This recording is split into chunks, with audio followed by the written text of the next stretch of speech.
Good afternoon. Don't forget to like, share, favorite and subscribe to this channel. The imagery for this video has been taken from morguefile.com and requires no attribution. Okay, this video is being made at the beginning of July 2015 and has its main subjects human health from what I regard as being an overlooked perspective. Before I continue, I must point out that your health is in your hands, and I am not of the opinion that there is one singular regime that is a one-size-fits-all situation. It depends upon too many things: digestive health, allergies, nutritional deficiencies, and even issues of lifestyle and climate, to name just a few. Discuss your issues with your doctor or medical practitioner before you make a decision about changing your regime or adding a new supplement. This subject is very complex, and my experiences and thoughts on the issue have been very diverse. But within things such as video creation, public speaking and the like, it's wise to keep things short and to the point. Please do forgive me if I miss out on any particular key issues in this one short video, or indeed in the entire video blog. Right, now I've got the formalities out of the way, on with the video. Yes, it is my opinion that all humans have parasites, some benign, many useful, but many pathogenic. A normal diet and lifestyle will encourage their growth and development, and this can either have a long-term or short-term effects on human health that can be extremely detrimental, in my humble opinion. The aspect of normal life that can encourage their growth and development, to the most part, is, I believe, through the foods and drinks that we are encouraged to consume by the media and food retail outlets, and only a lifestyle that can be regarded as something of a diet fad, perhaps, is probably, in my opinion at the moment, the one that we need to try to use in order to control these parasites. Plus, of course, numerous other aspects of general wellness lifestyle would be useful too. Whether this has to be permanent or temporary, I am unsure. The solution isn't simple, and nor is it singular, which naturally goes contrary to the way in which we're educated to think about medical treatments. An entire preventative lifestyle, plus numerous treatments, makes most sense from what little I know at this present point in time. I started my journey into parasite cleansing last summer and haven't yet finished by a long shot. When our cat got worms, I started taking herbal tinctures to protect myself, and hey presto, I passed worms. I also had one of a different species coming out of my eye sockets and a few coming out of my skin. Initially I found the process quite disturbing, but as a whole year has passed since that date, I can safely say that a better out than in policy is a good way of looking at the issue from an emotional perspective. Parasite cleansing at least once a year is possibly a good thing for all human beings to do. After that date, and after a long period of parasite cleansing with a herbal product called Parasite Free as advertised by Marcus Rothkranz, I then decided to use an antifungal shampoo on my skin to kill off any latent candida that I might have on the surface of my body. You know, candida being a fungal infection. As I massaged the antifungal shampoo down my legs and eventually reached my feet, a curious thing happened. The skin of my body pulsed in a wave from my feet to the rest of my body. It seemed that worms had hidden themselves in the extremities of my body as to avoid the killing effects of the herbal medicine, and had swarmed at great speed through my body to find new places to breed and live when I had exposed them to the chemicals of the antifungal shampoo as I massaged it into my feet.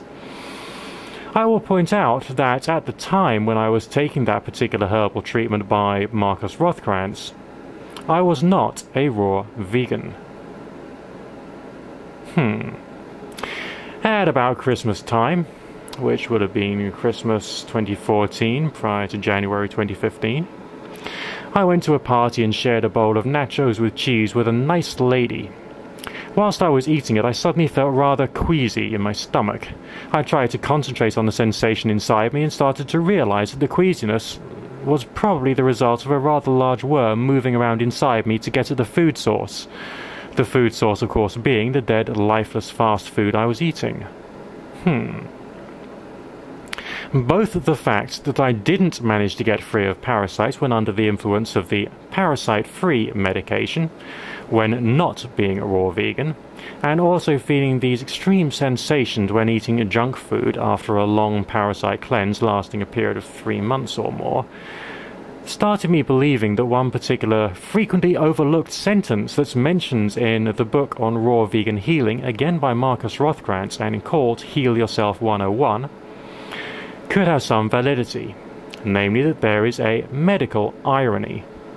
The irony is that raw food may contain parasites, but it doesn't feed them, and that cooked food doesn't contain parasites, but it does feed the ones you've already got. It is hypothetically possible that this is one of the principal benefits of a raw vegan diet. If you have the raw vegan diet, you are more likely to have a lower population of parasites in your body, maybe after an extended period of cleansing. The parasites contribute to disease, so if you remove one major pathogen, the probability of increased health is much greater. It's also a fact, according to Dr. Mercola, that raw foods contain a higher amount of MSM. It's a sulfur mineral that's also a popular supplement these days. Its proper chemical name is methyl sulfonyl methane. One of the reported benefits of MSM is that it is anti-parasitic. This does interest me, as last spring, after a period of stepping up my dosages of MSM to 12 grams a day, split into 3 doses of 4 grams, I passed a knot of tapeworm about half the size of my fist. After this had gone, the sensation I had previously had of a stone or blockage in my lower right-hand abdomen left me. It's probable that the worm had been living in the ileum, or the ascending colon, for a long period of time, and the MSM had killed it and kicked it out. This was, of course, possibly one of many.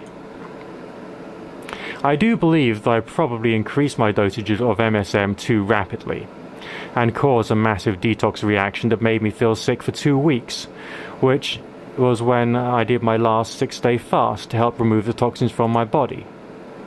It is my opinion that the MSM did kill the worm, which, if it was stretched out, could probably have been something like 30 or 40 foot in length. That is, if I had taken it out of the toilet bowl. The products of its death ended up in my bloodstream, causing extreme nausea. If I do that again, I may want to take milk thistle to help protect the liver from the intense quantity of toxicity caused by the death of the parasite, or maybe I should increase my daily dose by just 500 milligrams each week to reduce the risk of intense die-off. There's a lot which I don't know about this subject. It may be true that our digestive systems may have evolved to accept both cooked food and meat, but it doesn't follow that our modern convenience foods, grown in depleted soil and transported long distances and stored in freeze units or in cans, have the power to provide our bodies with ideal environments for health, and would necessarily be deficient in MSM. I am therefore starting to develop the opinion that the raw vegan diet with supplemental multivitamins, B vitamins, minerals, MSM, probiotics, prebiotics, plus a few herbs and phytonutrients such as quercetin, if well planned, as well as having high amounts of natural fats, may be one out of many healthy options for humans from a digestive health point of view. If I was to add the occasional water fast and juice fast, that would help as well. As the digestive system becomes healthier, then more benefits can come to the body and the being. All humans have parasites in the Western world. This is my opinion. And it's about time we all started to incorporate something into our annual regime to help cut down their numbers. Wishing you all the best of health and happiness.